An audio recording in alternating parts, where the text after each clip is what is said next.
Gracias. Y les presento al doctor Oscar Arias. El doctor pues es un destacado investigador mexicano, especialista en neurociencias, neurología, y pues él ha trabajado desde hace mucho tiempo en todas esas pues terapias de neuromodulación, aparte, bueno, en muchas áreas de neurociencias, y ha abierto como pues, realmente este campo en México. Está a cargo de este pues, bueno, el nombre del servicio no me acuerdo, pero tienes el servicio en la unidad de trastornos de movimiento y sueño en el Hospital G. González, y bueno, ahí tienen la unidad de estimulación magnética transcranial. Yo creo que es la persona que tiene más experiencia en México en este campo, y bueno, pues un gusto que esté con nosotros. Y como les hemos platicado, pues nosotros vamos próximamente a tener pues tratamiento aquí ya con nosotros. Estamos ahorita tratando ya de tenerlo bien montado. El doctor Arias nos va a ayudar ahí un poquito con supervisarnos, y bueno, pues ¿qué tal, Evelyn? Y bueno, pues por eso le pedía que nos diera ahí una charla al respecto. Okay. Buenas noches. Bueno, el día de hoy es un tanto diferente a la charla que tengo que dar, porque regularmente siempre me voy a aspectos, pues, a mecanismos y seguramente más hacia cuáles son las potenciales aplicaciones de esta técnica, que muchos consideran algo relativamente nuevo, pero no es nuevo. Vamos a ver que esto se conoce desde hace ya algunos años, pero el día de hoy, y de hecho es la primera vez que presento en esta modalidad esta charla, vamos a ver que hay una serie de figuritas. He tratado de que la charla sea lo más amable.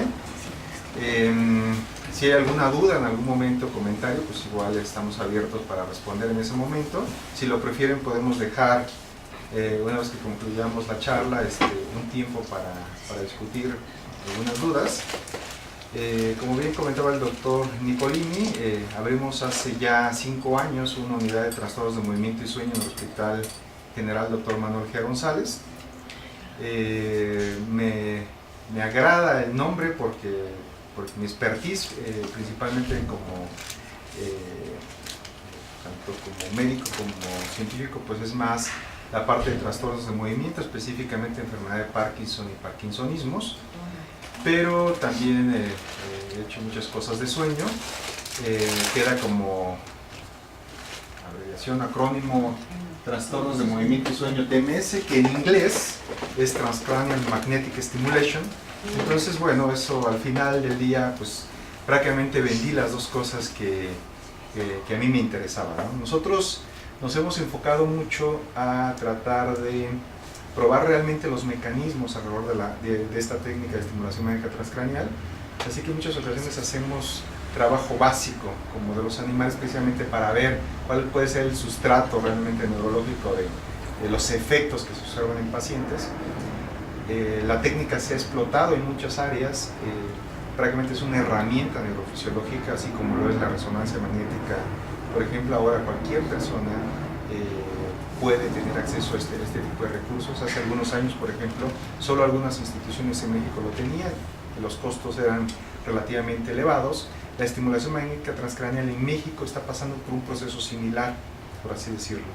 En los últimos años se han creado algunas unidades con financiamiento, principalmente con fondos de gobierno, y recientemente pues han comenzado muchos centros privados que ya pueden tener acceso a este tipo de tecnología, ¿no? Los costos son relativamente altos. En Estados Unidos, por ejemplo, el acceso a este tipo de terapias a través de los seguros, pues prácticamente ha sido un boom en los últimos años, y cada vez los costos se han ido reduciendo. Al existir una mayor demanda, pues, por supuesto los costos van reduciendo, ¿no? Una de las cosas que voy a resaltar en algún momento de la plática también es la información que se les ha vendido a los pacientes a través de internet, a través de diversos medios de comunicación, canales de YouTube y demás, Y en muchas ocasiones pues, también existe como que la duda respecto del paciente de qué puede pasar, por ejemplo, ¿no? Con este tipo de técnica. Hay información desde equipos, por ejemplo, que pueden encontrar en internet alrededor de 10,000, 15,000 pesos, que nada tienen que ver realmente con un equipo, con la tecnología que se requiere para generar un equipo de este tipo, ¿no? Entonces, en ocasiones, por ejemplo, venden unos artefactos por ahí en el mercado y pues muchas personas llegan en ocasiones con nosotros diciendo, miren, me vendieron esto, estoy viendo cuál es el efecto y demás. Y pues realmente la función de nosotros como médicos y como expertos dentro de esta área, pues es también tratar de decirle a la población pues que pues no se dejen engañar en algún momento, ¿no? Entonces yo quisiera que con esta charla al final por lo menos conocieran en qué consiste. Algunos, yo sé que todo el mundo está interesado respecto a que si esto puede en algún momento sustituir el tratamiento farmacológico o no. Eso lo voy a dejar como una ventanita al final, pero me gustaría centrarme principalmente pues cómo funciona esta técnica, ¿no? Y si hay alguna duda y comentario a ese respecto, pues espero que más o menos las ilustraciones que he preparado para el día de hoy pues puedan ser un poco ilustrativas para ustedes. Esto es completamente diferente a una charla con algunos colegas y demás, donde pues, el sustrato de la charla pues, siempre son como tratar de mostrar los mecanismos que van detrás de la estimulación magnética transcranial. Cuando hacemos la traducción del español al inglés, perdón, del inglés al español, cuando se dice magnético, o sea, para muchas personas eso entra dentro de una situación así como hasta mágica, por así decirlo, ¿no? Entonces, los que trabajamos en esta área, pues hemos tratado de, en lugar de manejarlo como estimulación magnética transcranial, manejarlo como un concepto más neurofisiológico y nos referimos a neuromodulación. Neuromodulación, sobre todo, es de alguna forma modificar algunos patrones dentro del cerebro y esta técnica nos permite hacer eso, ¿no? Entonces, voy a tratar de decirles más o menos cuáles son las técnicas que existen, cuáles son las ventajas de la estimulación magnética transcranial en comparación con otra tecnología disponible. Pues bueno, ya comentábamos, es la unidad de trastorno del movimiento y sueño. La siguiente, por favor. ¿Tienen que apagar la luz o...? Si alcanzan a ver, lo que ustedes prefieran. Sí. ¿Sí? Si quiere usted pasar, va a estar más cómoda porque yo creo que vamos para largos si ustedes me toleran un rato. Prácticamente todas las técnicas y demás han tenido pues de alguna forma la atención de los medios, así como en su momento fue la estimulación, la resonancia magnética funcional, actualmente comienza a ser la estimulación magnética transcranial. Me gustaría presentar esta figura solamente para decirles en términos muy generales que el cerebro es una de las estructuras más complejas realmente. Por supuesto, el cardiólogo, el hepatólogo y demás van a defender a su hígado, a su corazón y demás, pero los que trabajamos con el cerebro pues seguimos sorprendidos prácticamente con este órgano, ¿no? Entonces, en la administración de Barack Obama en los Estados Unidos, él inició un proyecto que se conoce como Conectoma, y prácticamente es mapear y tratar de entender mucho mejor el cerebro. Esto involucra e implica, por supuesto, el uso de mucha tecnología, principalmente la resonancia magnética y la resonancia magnética funcional, que es una técnica derivada de... pero simplemente me gustaría decirle que en el cerebro, pues, la unidad más importante pues, son las células. Cuando hablamos de neuronas, pues estamos hablando de por arriba de 100 millones de neuronas. Como neurólogo y como alguien que se dedica a la parte de neurociencias, nosotros entendemos al cerebro cuando se descompone, literalmente, cuando algo de ahí muere. Los psiquiatras lo entienden dentro de otro aspecto que al final tiene que ver con conexiones. Todo tiene finalmente que ver con conexiones. Entonces imaginemos que una unidad, si vemos esta representación, imaginemos que esta es una representación de una neurona y todas las neuronas están finalmente interconectadas, entonces son millones y millones y millones de conexiones. Entonces eso ya hace el sistema mucho más complicado. La siguiente. casi todos nos vamos hacia la parte eléctrica y hacia la parte bioquímica. Muchos en algún momento se han pegado en el codo y sienten un choquecito y dicen, bueno, algo sucedió, ¿no? El sistema nervioso central es una forma que tiene para comunicar al cerebro con el cuerpo, ¿no? Pero finalmente no solamente es una situación eléctrica, y eléctrica, en ese sentido me voy a referir porque es muy relevante, por ejemplo, para la técnica de la cual estamos hablando el día de hoy, pero también tiene que ver con un sustrato químico. Finalmente los dos están interconectados y una técnica como la estimulación magnética transcranial puede modificar un sustrato químico y por ende puede modificar un sustrato eléctrico. La siguiente. Todo tiene que ver, por supuesto, con muchos investigadores. Muchos recordarán algunos experimentos, por ejemplo, que hacíamos en la primaria o en la secundaria, donde tomamos una pequeña ranita, teníamos que hacer una pequeña disección, encontrar un nervio, colocar una pila y veíamos cómo incluso después de quitarle la cabecita a la ranita, con un estímulo eléctrico, pues éramos capaces de mover las extremidades, ¿no? Y eso, por supuesto, tenía un sustrato educativo, ¿no? Y actualmente ya con muchas sociedades protectoras de animales y demás, pues prácticamente los niños y jóvenes pues ya no hacen ese tipo de experimentos en las escuelas, ¿no? Para los que de alguna forma tuvimos oportunidad, pues yo creo que para muchos eso nos abrió como que muchas preguntas, y yo creo que por eso también en algún momento decidimos irnos a investigar este tipo de cosas, ¿no? Bueno, ese fue Galvani. Prácticamente desde hace muchos años, 1700, prácticamente él demostró esa capacidad eléctrica del sistema nervioso central, y después otro investigador inglés, Sherrington, pues comienza a describir algunas cosas de lo que está pasando en una estructura que podemos decir que es una de las más evolucionadas del cerebro, que es la corteza cerebral. En la siguiente. Todos han visto esta figurita seguramente en un museo. Se conoce como el vínculo de Petri debido a un investigador en Canadá que lo que se dedica a hacer es, en algunos pacientes que tienen que ir a cirugía de epilepsia, se tiene que utilizar una técnica que es la estimulación eléctrica, y prácticamente él va mapeando cada una de las estructuras de la corteza cerebral, un área muy particular que es motora, y él prácticamente ilustra que el cuerpo pues, va a tener una representación dentro de esa parte del cerebro, y dentro de esa pequeña área, si hacemos una proyección, hay un lado derecho, un lado izquierdo por supuesto, y si hacemos una ilustración, pues va desde los genitales en una pequeña área. Hay estructuras como las manos, por ejemplo, los labios, la lengua, que tienen una representación más grande dentro de esta estructura, y hay otras partes como el dorso, por ejemplo, que es una representación más pequeñita, ¿no?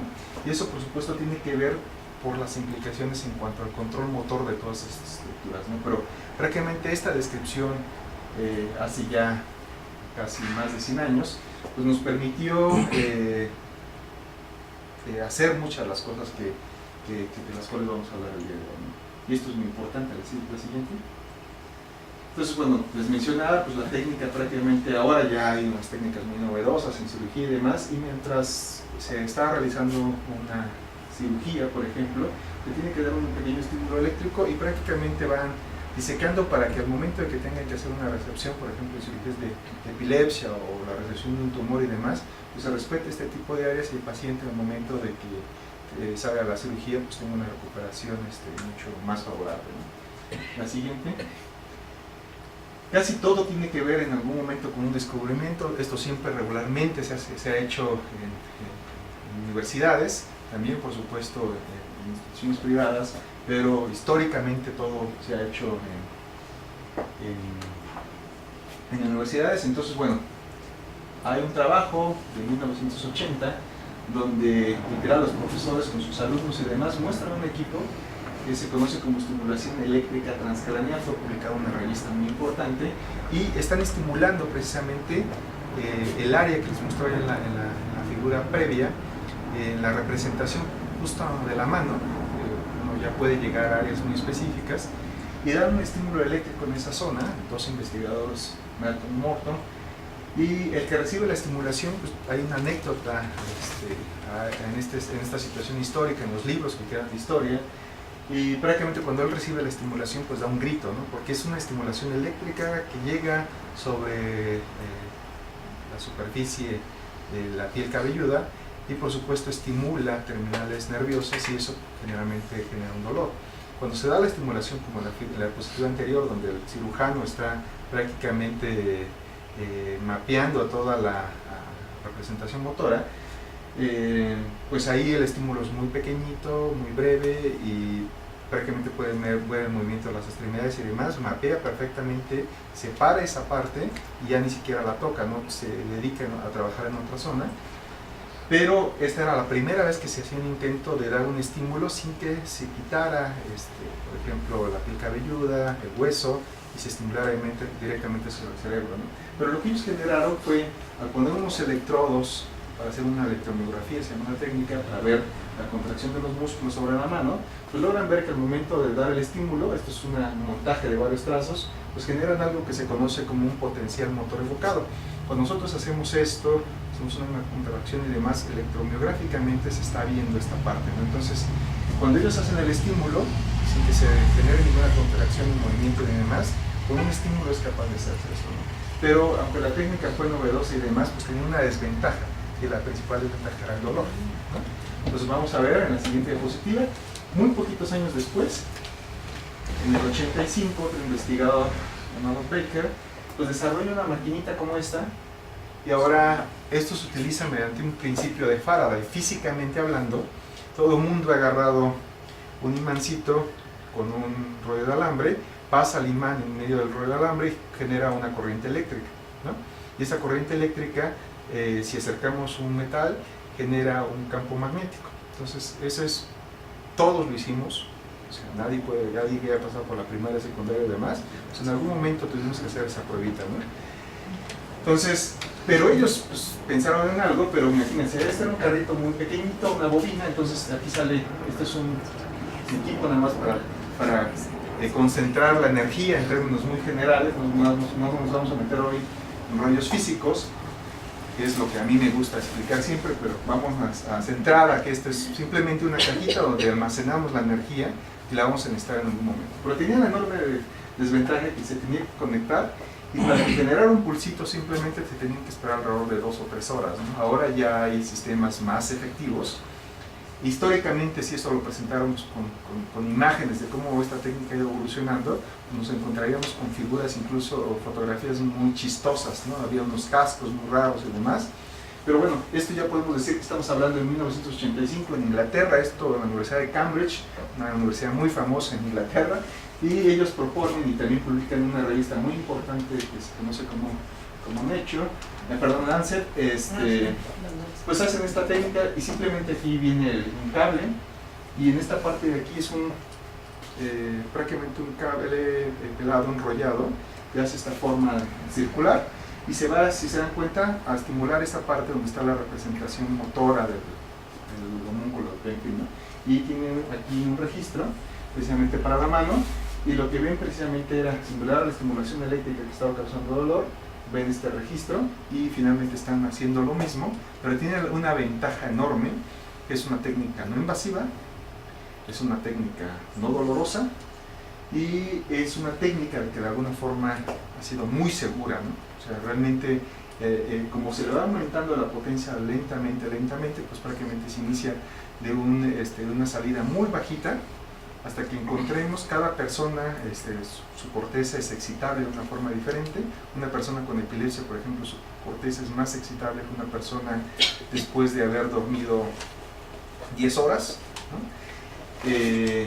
Y entonces, bueno, van aumentando la salida, dan el pulso. Esta máquina pues era muy rudimentaria, aunque ya la ven ahí muy bonita. Ahora los equipos han ido evolucionando, hay equipos muy novedosos, muy bonitos, tecnológicamente se ven muy espectaculares. Hay algunos más modestos, pero finalmente es como quien se compra un auto súper poderoso o hay quien se compra un bocho y al final los dos nos van a llevar a un lugar y al final el objetivo es la aplicación que pueda tener, ¿no? La siguiente. Hay muchas técnicas y vamos a ver. Entonces a mí cuando hablamos de estimulación magnética transcranial, por el concepto de magnético, porque siempre me meten muchas preguntas y demás, incluso los colegas que se dedican a la medicina y a la investigación, pues en ocasiones pues también confunden este término. Entonces a mí me gusta más utilizar el término de neuromodulación, y así lo he manejado en muchas de las publicaciones que tengo. Y digo muchas, porque nos gusta decir mucho, pero hemos tenido la suerte de hacer algunos reportes y hacer alguna contribución a esta área. Entonces, pues bueno, siempre nos gusta presumir un poco.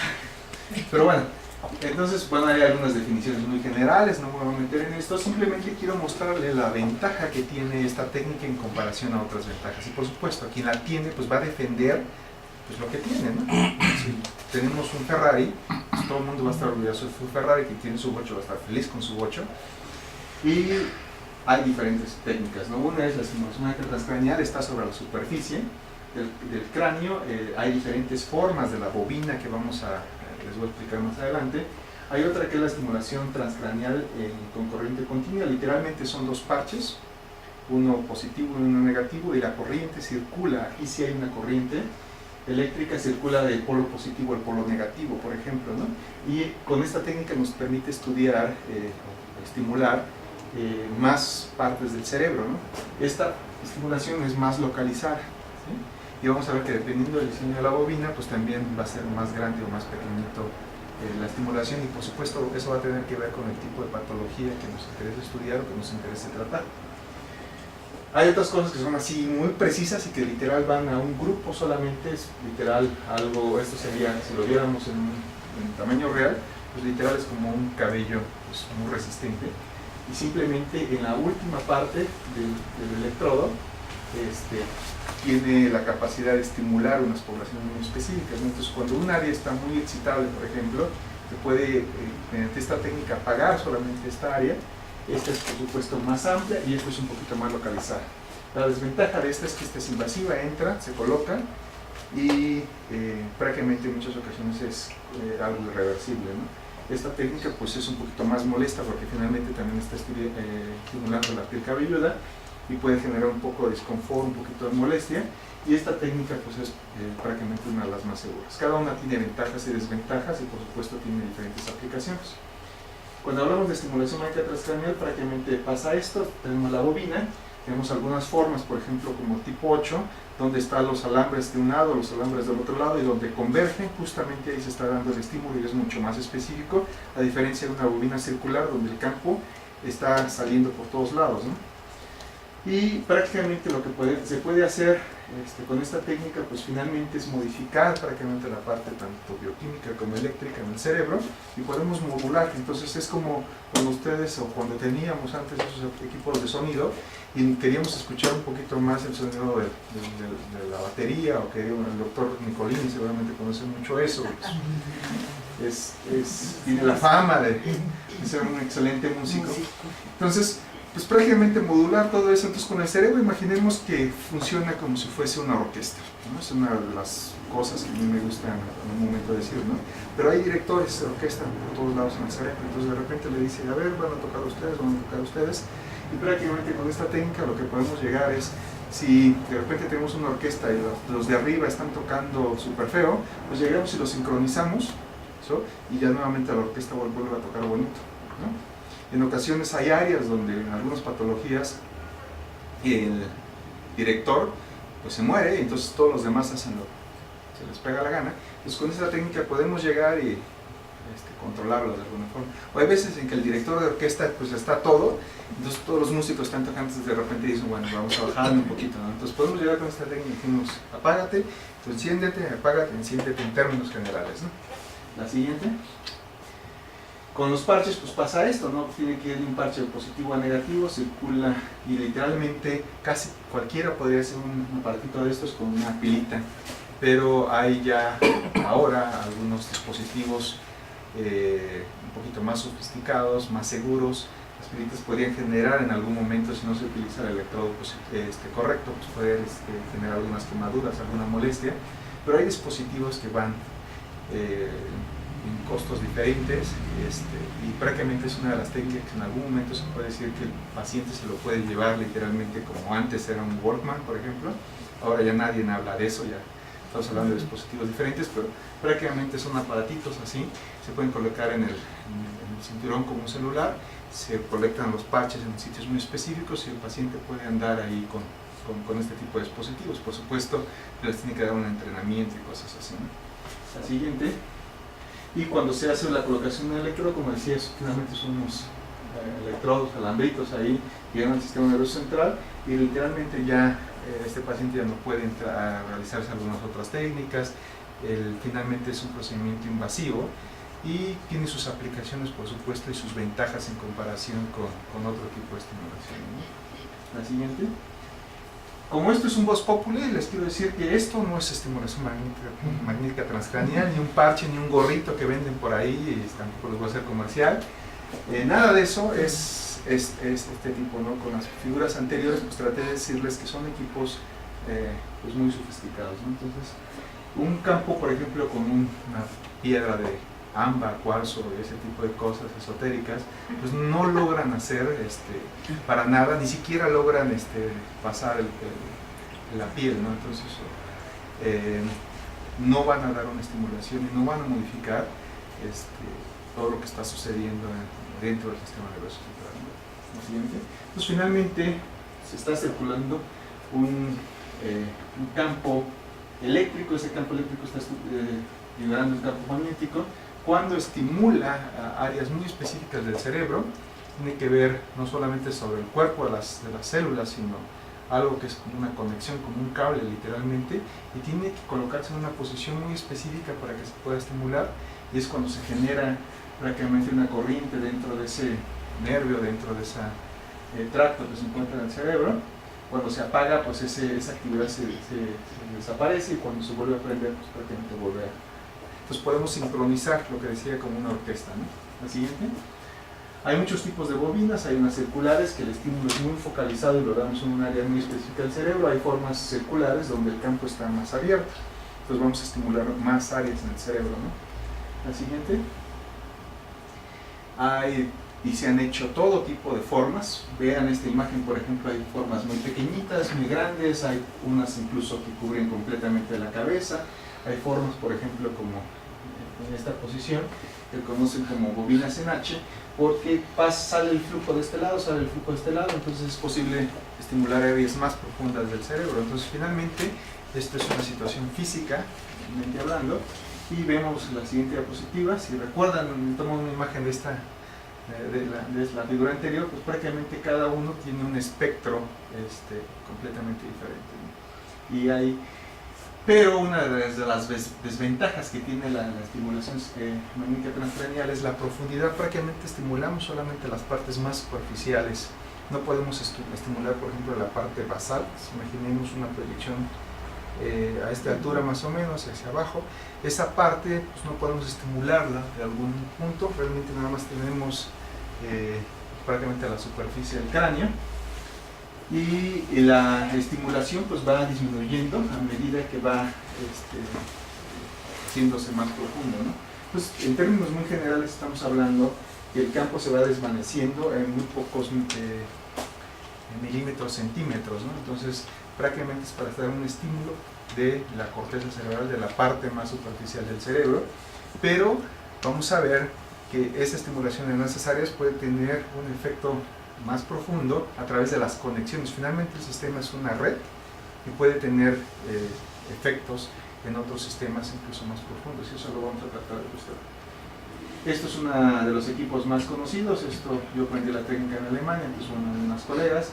Este es un equipo ya más portátil, bastante práctico, si se quiere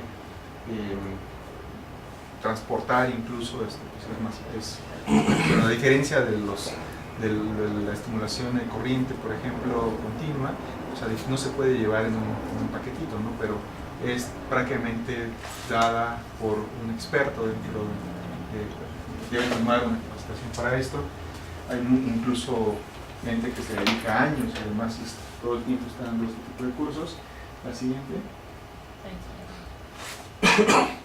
Ahora, cada vez se le han ido acoplando, es como un arbolito de Navidad. Tenemos el arbolito y nosotros le podemos poner todo y los adornos que se puedan imaginar. Hay una técnica de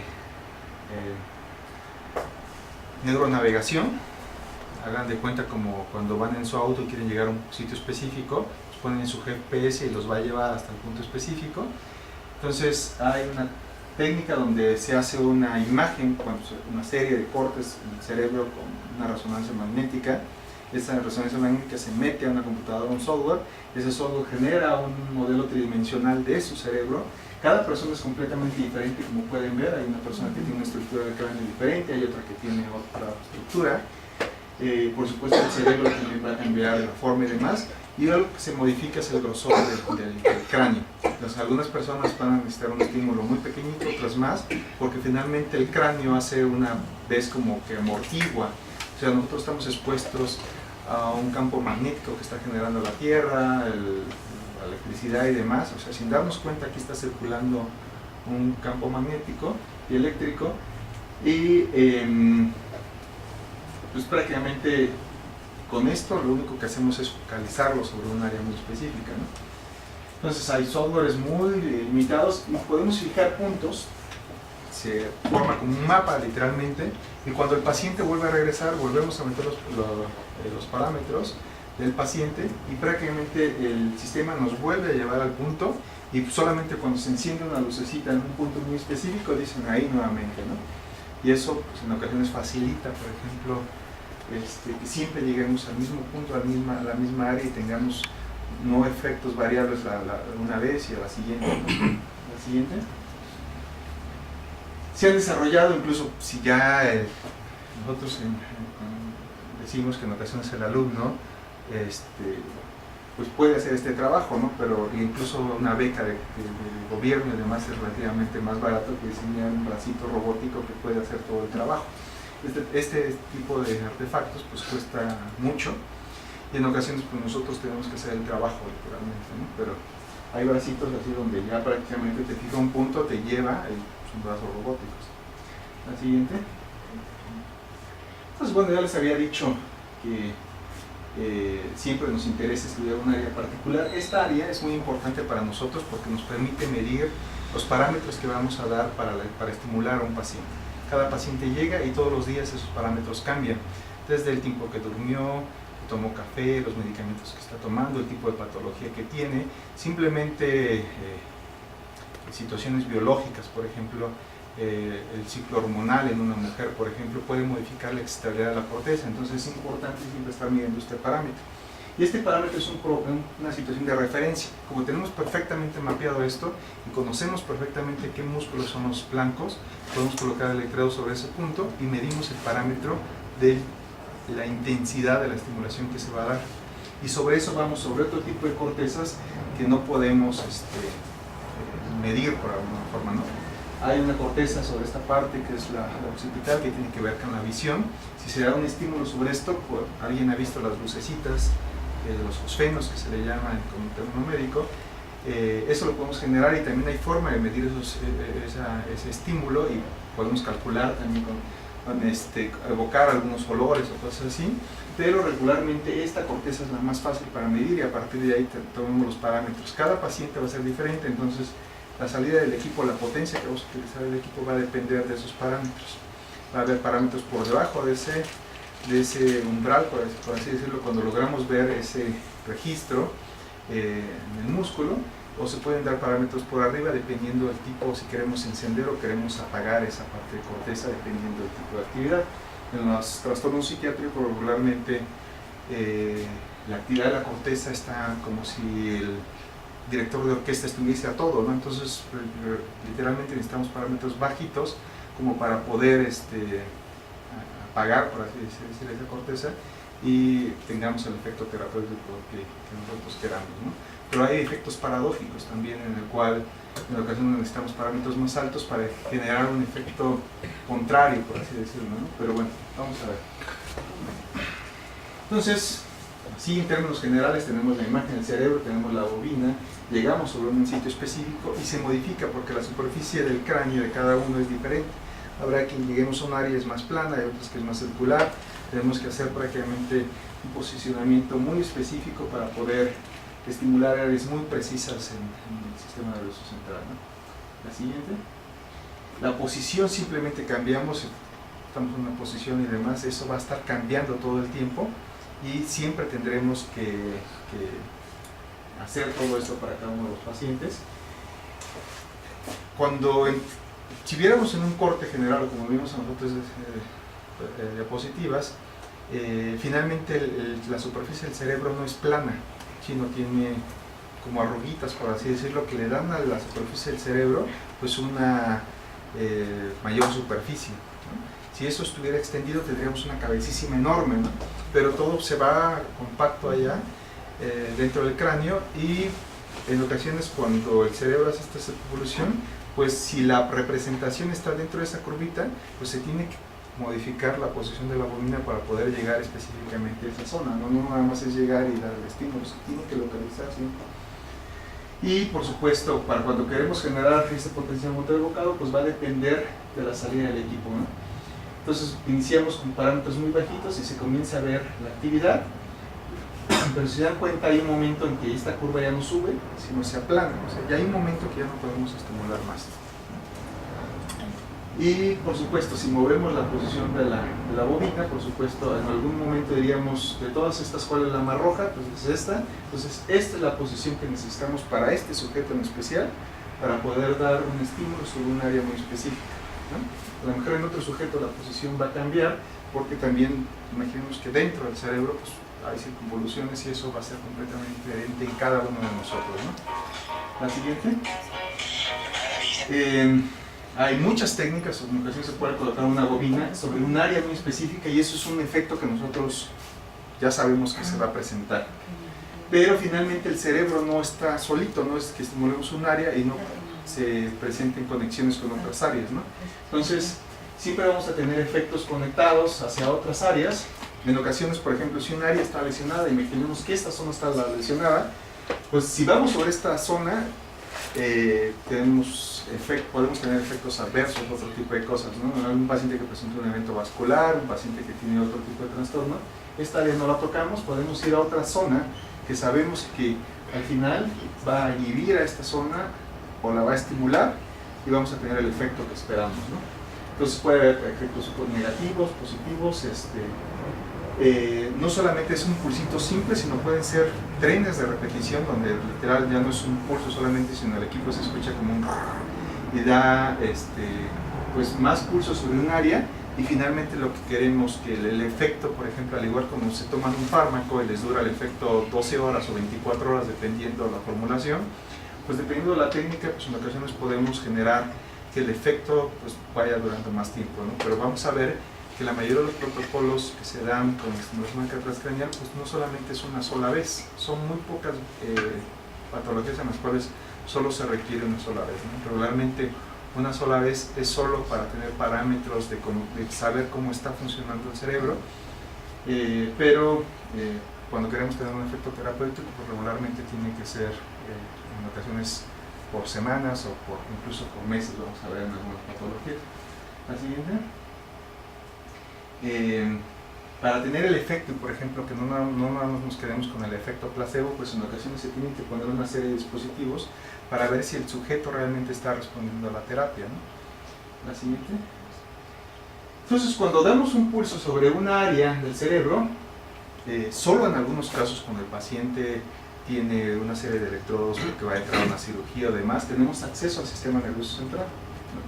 Pero eso es en la minoría de las veces y podemos ver lo que está pasando dentro de la corteza. Por ejemplo, si hay un electrodo ahí para un paciente que va para cirugía de epilepsia, por ejemplo, para un tumor o demás, ¿no? Hay algunos pacientes que van a tener algunos electrodos a lo largo de la médula y ahí también podemos tener información. Simplemente esos son casos muy fortuitos y son los menos. La mayoría pues nos vamos hasta donde está el músculo, la representación dentro de los dedos de la mano o algo que conocemos muy bien, y es un electrodo de superficie, entonces realmente no estamos invadiendo ni haciendo nada, solamente cuando tenemos acceso al sistema nervioso central podemos ver lo que está pasando acá, si no simplemente con un electrodo se coloca sobre esa zona y el paciente en ocasiones ni se entera. Nosotros estamos haciendo el registro y nosotros estamos viendo la actividad sin que el paciente note un movimiento. cuando subimos un poquito los parámetros, en ocasiones el paciente puede sentir como que una ligera contracción, movimiento de la mano, pero eso ya es un parámetro regularmente ya por arriba de la estimulación que se le va a dar, y regularmente el registro lo vemos con parámetros muy bajitos y el paciente ni siquiera se entera, ¿no? La siguiente. Entonces se da un pulso sobre una zona, viaja y genera un tipo de actividad como esta. Nosotros ya con esto ya sabemos cuál es, en la salida del equipo sabemos cuál es la excitabilidad del paciente. Con ese parámetro prácticamente podemos ir a las áreas, podemos decir vamos a darlo a un 80% de este estímulo o a un 120% de este estímulo, dependiendo de lo que vayamos a ver, ¿no? Entonces, anterior por favor. Simplemente si esta vía está íntegra vamos a poder lograr esto. En un paciente con un EBC, por ejemplo un evento vascular que tuvo un problema de tipo isquémico generalmente y un área del cerebro murió, pues el paciente va a tener una espasticidad, no puede mover ese miembro y demás. Si hacemos el registro podemos llegar al máximo del equipo y jamás vamos a generar este tipo de actividad, y eso por supuesto nos habla de un mal pronóstico para el paciente. Esta integridad de esta vía no está, ¿no? La siguiente. Si hay unos buscadores ya más para la gente que trabaja tanto en el área clínica como en investigación, donde están todos los trabajos que están generando. Si ponemos el término de estimulación magnética transcranial en inglés, pues pueden ver desde hace algunos años hacia ahora el número de publicaciones pues, se ha ido incrementando. Este último puntito de acá, esta última ahorita pues es el 2018 y ya se dan cuenta que apenas estamos en febrero y esto ya va a ir subiendo, ¿no? Cada vez se publican y publican y publican más trabajos. No estamos hablando que dentro de esta búsqueda simplemente nos generó por arriba de 14,000 publicaciones. Entonces esto es algo que se ha investigado en todas partes del mundo y se ha aplicado para muchas cosas, ¿no? Finalmente es una herramienta neurofisiológica que nos permite conocer sin invadir el cerebro muchas cosas, y pues la ventana hacia las opciones terapéuticas pues, se ha ido incrementando en los últimos años, y la evidencia también se ha ido incrementando. Cuando hablamos de estimulación magnética transcranial en algunos trastornos psiquiátricos, pues, estamos hablando que son alrededor de 2.500 trabajos. Entonces de esos 14,000 y tantos, más de 2.500 son en el área psiquiátrica, y es claro que los psiquiatras han hecho esta técnica muy suya. La siguiente, por favor. Entonces, por ejemplo, una de las técnicas que en Estados Unidos, por ejemplo, ha tenido mucho auge, que ya tiene una aprobación por una autoridad en salud en los Estados Unidos, pues fue el primero la depresión.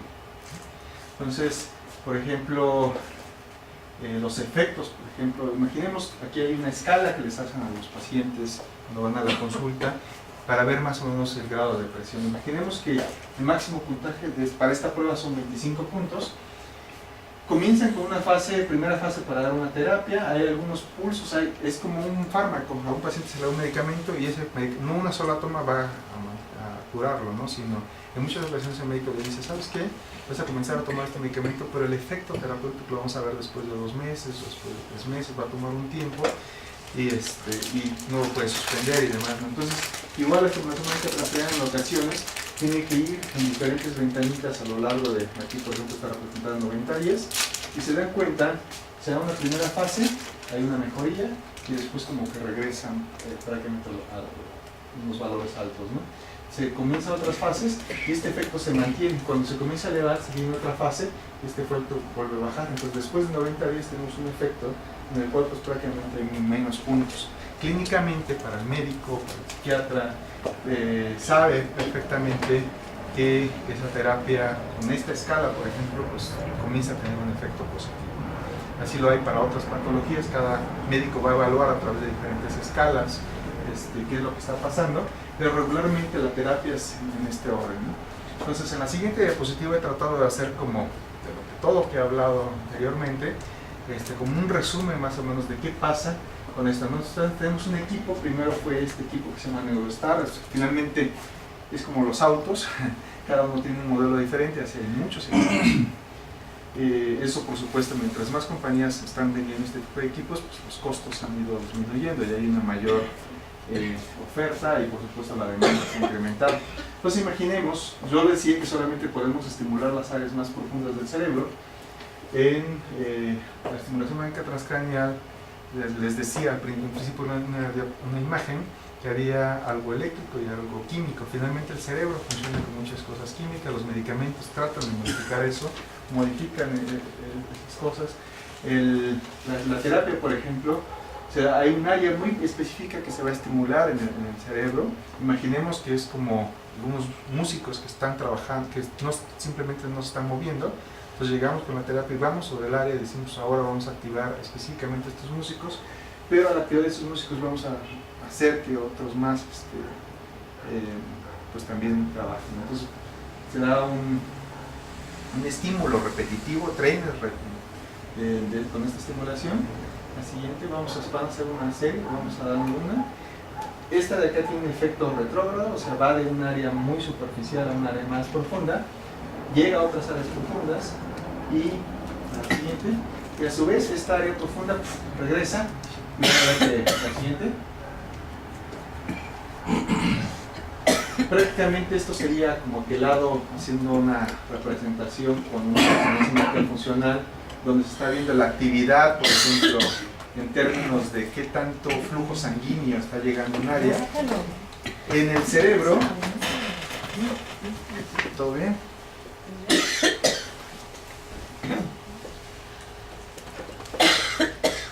¿Podemos regresar al anterior? En el cerebro, una forma de ver que un área está funcionando bien es a través de una técnica, la resonancia magnética, para ver cómo está el flujo sanguíneo. Hablemos que si una área del cerebro tiene un mayor flujo sanguíneo, eso quiere decir que más neuronas están trabajando, ¿no? Cuando ese flujo sanguíneo disminuye, podemos decir que esa actividad, la actividad de esa área está disminuida, y prácticamente esto sería como cuando no hay una terapia. Cuando se presenta la terapia, pues prácticamente regresa como a parámetros normales. Finalmente el cerebro está oscilando todo el tiempo y es uno de los órganos que requiere o que tiene una mayor demanda de oxígeno y por supuesto de muchas cosas, tiene un mayor aporte de sanguíneo. Entonces, bueno, todo esto pues, al final se traduce con efectos benéficos para los pacientes. Muchos pacientes, por ejemplo, reducen la dosis de los medicamentos. Algunos pacientes, incluso después de un tiempo, se valora la posibilidad de retirar los fármacos y mantenerse solamente con esta terapia. Originalmente esta terapia solo se inició con aquellos pacientes que ya no responden a algún tipo de medicamento o que los efectos que tiene ese medicamento sobre la persona pues son peores que el efecto terapéutico que pueden tener. La siguiente. Entonces, bueno, como conclusiones, la estimulación magnética transcraneal es una herramienta que sigue todavía investigándose, cada vez están haciendo más protocolos. Ahora, una población, por ejemplo, en México, pues tiene una situación completamente diferente a una población en Finlandia, por ejemplo, ¿no?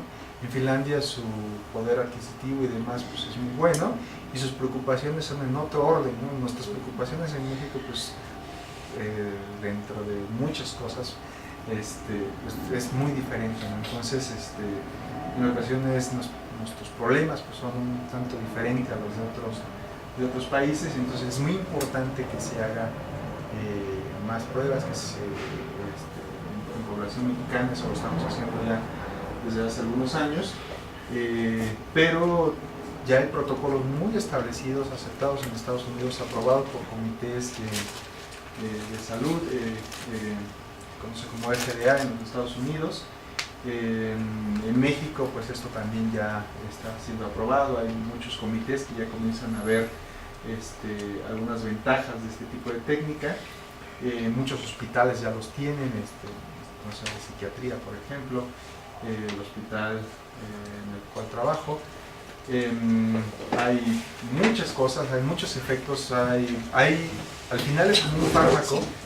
En ocasiones el paciente llega y dice es que yo quisiera pues realmente tener una solución a mi problema, he consultado a muchos médicos y demás, pero finalmente cada uno de los pacientes es completamente diferente, ¿no? Y en ocasiones pues, se requiere el apego del paciente, igual en la estimulación magnética transcraneal pues en ocasiones son pues muchas terapias. En Estados Unidos, por ejemplo, los seguros pues ya lo cubren, pero son relativamente terapias muy costosas, pero cuando se evalúa, por ejemplo, el costo de un fármaco con una terapia como estas, pues es algo muy parecido. prácticamente en Estados Unidos se maneja ya como un paquete, no es así como cuesta la terapia tanto y usted lo va pagando en cómodas mensualidades, como decimos en México, pero pues eso está todavía en proceso en México y se está analizando cuál es la forma para que los pacientes puedan tener acceso a este tipo de tratamientos. La siguiente. Entonces, bueno, simplemente para concluir, tienen alguna pregunta, en algún momento quieren consultar, acercarse, aunque nosotros en el hospital hacemos otro tipo de cosas, como comentaba, yo trabajo más con pacientes con enfermedad de Parkinson. El Instituto Nacional de Psiquiatría pues también tiene un departamento en el cual han utilizado por muchos años. Yo creo que es uno de los instituciones mexicanas que lleva más tiempo trabajando con este tipo de herramienta. Cada vez se suman más y más centros en el país y yo creo que en algún momento pues el acceso de este tipo de terapia para los pacientes va a ser pues relativamente más fácil y más económico, ¿no? Finalmente el trabajo en psiquiatría que tengo publicado pues siempre ha sido en colaboración con colegas que ven este tipo de trastornos. Yo solamente aporto información o lo que yo conozco dentro de la técnica y para cada una de las otras patologías, ansiedad principalmente, pues son generalmente colegas psiquiatras que se acercan a nosotros y nos plantean, por ejemplo, algunos casos de pacientes y demás, y se evalúa si este procedimiento en algún momento puede tener un efecto benéfico. Hay pacientes que responden muy bien a la técnica, hay pacientes que por diferentes circunstancias, por ejemplo, el efecto es más moderado, pero eso no quiere decir que no tenga una respuesta. Se está buscando porque algunos pacientes sí tienen respuesta a una terapia y otros no. Al parecer tiene un sustrato genético, hay algunos factores de crecimiento que están ahí, o sustancias que están en el cerebro, y simplemente hay pacientes que ya su enfermedad como tal o la patología pues depende de esa modificación genética que tiene ahí dentro de un sustrato neuroquímico dentro del cerebro, y en ocasiones ni la terapia farmacológica ni este tipo de terapia va a tener una respuesta, ¿no? Hay pacientes que se pueden tomar una aspirina, por ejemplo, y desconocemos que eso puede ser tóxico para el paciente simplemente porque su organismo no tiene una enzima o algo que la va a degradar, y eso puede ser tóxico para el paciente, ¿no? Al igual de esto, pues cada vez se están haciendo más estudios, se está integrando más información para poder comprender un poquito más cuál puede ser el efecto benéfico, ¿no? En ocasiones simplemente es la dosis, ¿no? En algunos momentos se le da un medicamento a un paciente y ese paciente, por ejemplo, tiene un efecto muy bueno. A otros que se le da un medicamento y tiene efectos adversos.